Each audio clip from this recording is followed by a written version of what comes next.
do what we need to do, and then we get to live.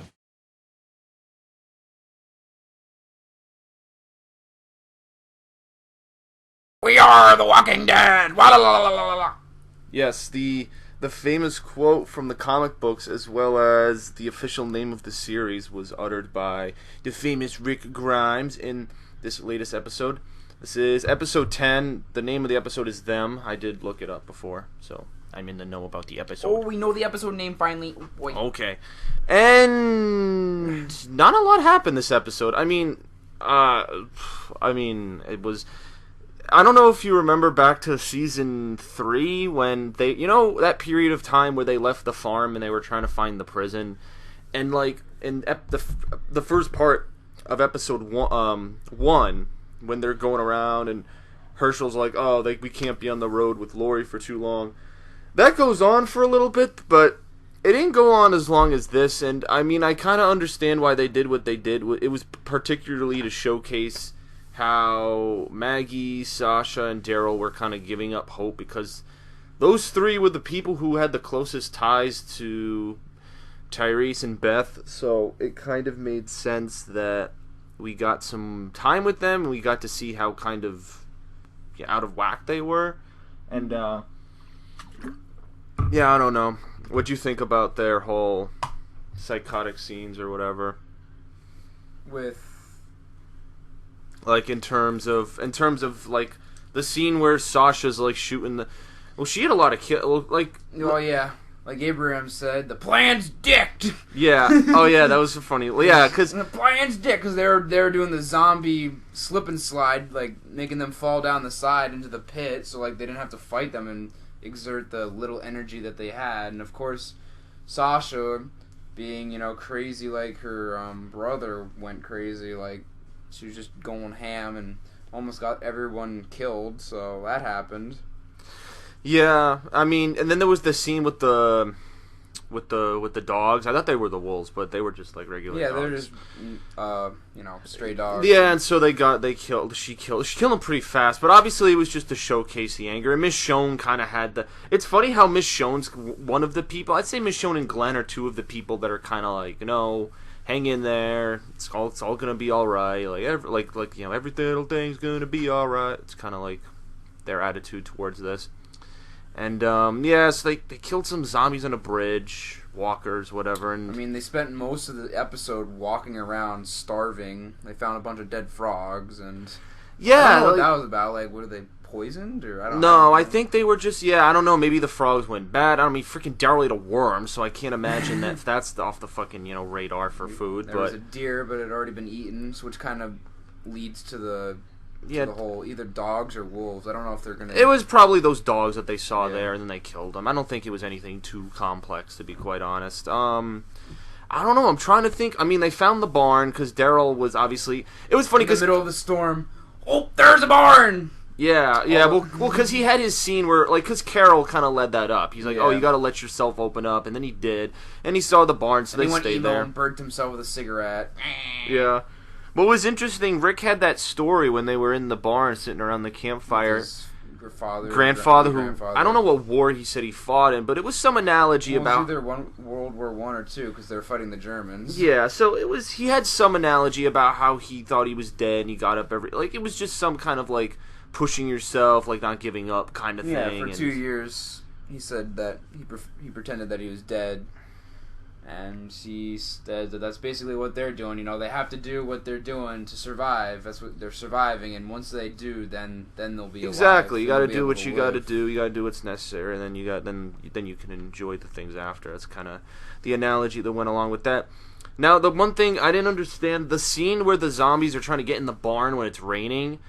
I don't know if... Was that just the storm that made all those trees fall down? Yeah, no. All right. It was kind of weird, because it almost made it seem like someone's nightmare, but then when they went out there, like, they were all, like, impaled and crushed by the trees, and there was one, like, high up in a tree, like, obviously... Oh, yeah, you pointed that out. It was just, like, floating, like, 20 feet off the ground in a tree. Yeah, he's just like, I'm in the sky, I'm in the sky, how'd I get here? But, yeah, it was... They were saved by the storm, and, like, even Tasha was like... Sasha? Was it Sasha or was Tara? it Maggie that were like, we shouldn't be alive right now, and they're like, well, we are, so. Yeah, and then they had that little music box thing. That was creepy. Coral gave it. Coral. There was that scene where Carl put the baby down. She was just on the ground like, I well, want to that was- help too. Well, that was stupid. I mean, Carl, I think, would be more helpful holding the baby than Yeah, trying what to if- push the door open. What if there was so much tension that like a pylon fell and hit the... Like, I was thinking, I was like, Yeah, that was a you should stupid probably, thing. you know... Yeah, you should probably, like, look out, you know. It was also kinda weird thing. when they found when Maggie was looking through the car and she opened up the trunk and there was a person like freaking tied up in the back, like they were kidnapped or something before all the shit went down. So it was like Yeah, that was was weird. really weird. So Obviously, like she there couldn't were- handle that. 'Cause Yeah, there were oh, small scenes in this episode, nothing big. Like, there was the Abraham scene... was drinking. Yeah, and then, what the fuck was that scene? Eugene's like... I almost felt like Eugene didn't really care what happened to him. No, he was like, yeah, when that water was sitting in the middle of the road from people that they had no idea, he was like, I'll drink. Yeah, because I guess he was at the point where he's like, well, I'm going to drink it, and if I die, then no one else is going to drink it, but yeah. Yeah, and then Abraham just slaps him Slaps him like he's a out. kid. Yeah, I mean, I don't know. I think Abraham's obviously still fucking pissed at him for lying, but... It's interesting, though, that he's still protecting him. He's At this- at this rate, it's to the point where he doesn't want him to die just because they've already lost so many resources. So Yeah. he's not going to let himself, like, kill himself that quick easily. It's something... He's not going to let him get out of the situation without, suffering. Like It's the rest something of them. they haven't brought up yet. They haven't discussed it. It's kind of like, all right, you fucking lied. I think Abraham already, whacked him in the face last, half of the season and kind of he gave him... seems to healed up from that though already. Because that was oh my god, he was beat the shit up then. Oh yeah. But Oh yeah, and then the Father Gabriel burnt his collar finally. I don't know if that's saying he's going back on his finally took off religion, his- I because he mean, had like- that discussion with Maggie about the religion and Well, I mean, Maggie... I think he's still gonna be spiritual, but he's just been so like caught up with himself. He can't get over the fact that he let his quote unquote flock go. Like Maggie was saying, like you let them, you weren't there for them, and you didn't protect them, and they're dead. So like I think he's finally, possibly, maybe, hopefully, gonna get over that and stop being a whiny little bitch and actually be able to contribute to the group. Because he could still be a spiritual, leader because he has that background, but maybe now he might not have that, because he doesn't have the physical collar on. He won't have that kind of mindset, so he might be able to do more good without that holding exactly. himself back. So yeah, there were just random scenes, and then obviously at the end, we're introduced to Aaron, who again, if you're a comic person and you've read the comics of this, he's from the Alexandria Safe Zone, this place they're trying to get to that's in Virginia, and he's one of the main guys that leads it. I don't know if he leads the Hilltop Colony or if it's the Alexandria Safe Zone. It's one of the two that he's in charge of. Because I know Paul Monroe, I think it's flopped. Paul Monroe is in charge of one, and Aaron's in charge of the other. I don't know. The roles are reversed. I'm not sure who's in charge of which. But I don't know if... How does he know Rick, though? That's my question. Yeah, it's weird that he knows their names. He's like, well, you got a leader, right? It's Rick, isn't it? Yeah, how the Although fuck... it's kind of stupid that Where did he Maggie get that- confirmed that right away. But where did he get that information? Like they're not that's- from Virginia; they're from Atlanta. So how did weird. they? And I'm assuming he's the one who put the water in the road. And he's like, Yeah. I'm a friend. Yeah, exactly. So, and now, the interesting is based on the So obviously preview. they've been like, Is there a trap? Is like I don't know, because by the previews it didn't look like there was another group they were fighting. It just looked like there were zombies just surrounding it the looks area. like they were just in a bad, fucked up situation. Yeah, so is it maybe he's saying, oh, the valley's surrounded? Because in the preview, he's looking literally like pictures or some Right. shit. So are they surrounded by like a wall of zombies, and there's only like one place to go to get to the safe zone? I don't know. Because But it seems like, for me, I think that Rick's gonna be paranoid now, not knowing who this guy is, why they know so much about him, and like, he's not gonna be able to trust anyone at this point. At least for a while. So like it's gonna. So like obviously this is gonna throw a I bone in mean, the Aaron's like the next big character. Like he's like one of the characters that lives on. Like he has a crucial role in the community and stuff. And because I don't know, in the comics, Rick becomes a cop again. I don't know if people know this. In the comics, he becomes the sheriff of this new Alexandria safe zone. It's kind of funny because he goes from cop to being this grizzly guy, and I don't know if he'll become a cop again in the series. There is a sequence in the comics where they get to DC, and it's kind of a similar situation where there's zombies everywhere. Like, they're at the Capitol building, and they're, like, fighting them, and then they get to this... I don't know if that's what they're trying to play out here, because that's in the comics, they're, like, surrounded, and they have to do this elaborate plan to get around them. I don't know if that's what this is, but, I mean, I'm going to make that assumption. I don't know, there might be another group, because we've seen... I mean, I'm assuming there's another group that they're going to have to get to, but, like... And, like, who is the group? Is it are they bad, or is it someone minor? Because they're it might be a minor group just to transition us. Yeah, because it can't be the Saviors. It can't be Negan's group, because I don't think they're not going to show that until at least season 6. Maybe next year at this time will probably be when they show him. Is just my prediction in that. But yeah, I don't know. I mean, we'll see. I mean, at least we have a lead in. We have like some plot, because there wasn't much plot stuff to happen this episode. Yeah. That's the thing. There wasn't much plot based stuff to happen this episode. The last episode, kind of just the characters trying to get over like their emotions. We saw Maggie and Sasha, who were like the two most affected characters, and they were obviously at the beginning of the episode they were on a death path. So by the end of it, they've kind of turned around a little bit. But. Yeah, it looks like they have a little bit of hope. And that was the sense I got. It's like, all right, we both kind of lost our siblings. Let's kind of, let's go on. But I'm interested now that we have this lead in with this guy who's from the next major location, and I don't. Again, how does he know Rick? How the fuck? That's something that's a little weird. I don't know. Although we did see the when Rick was talking about that story, we did see a major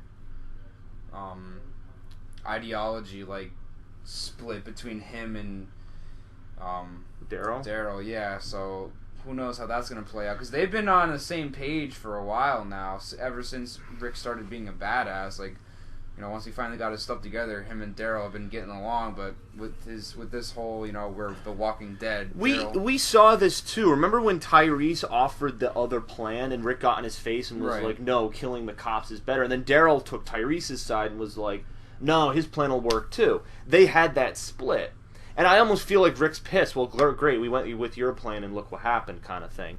So now we're seeing another maybe split in there. The thing is with Rick, he's kind of like a do whatever it takes kind of mentality thing, and that's why he had the famous quote, which is part of the comics. It's a huge part in the comics. Obviously, it's the name of the series. He says, "We are the Walking Dead." It's what everyone knew. Like that, people are like, "Why is the show called that?" This is the point in the show where they tell you that's why the show is called this. Rick has his whole speech, and he tells you why the show is finally, after 5 seasons, he tells you why this show is called The Walking Dead. So, I mean, I guess that's some substance to the episode, but yeah, I don't know. It was just kind of a mellow episode. Yeah. I wasn't expecting. I was kind of expecting some more stuff. I think a little bit more action would have made the episode a bit more, had a bit more oomph to it, maybe a little bit more power to it. I don't know, I'll give it, I don't know, let's see, 7.5 is a fair score, I guess I'll give it.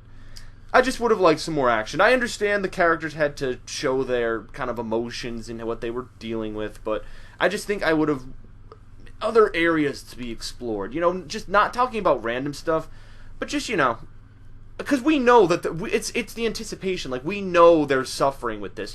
Use that suffering to show something. Or to do something. Like, I don't know. Like, I mean, they kind of did in some areas. I just would have liked more of it. I don't know if that's how you feel about. It was definitely a filler. I mean, a quote unquote filler episode with transition. They just killed off 2 major characters back to back. So, I mean, there wasn't too much. I guess they could have done. It definitely could have had more action. Mm-hmm. Because it was basically just, the episode was just playing on the tensions and the emotions the entire time, so it wasn't too much else besides that.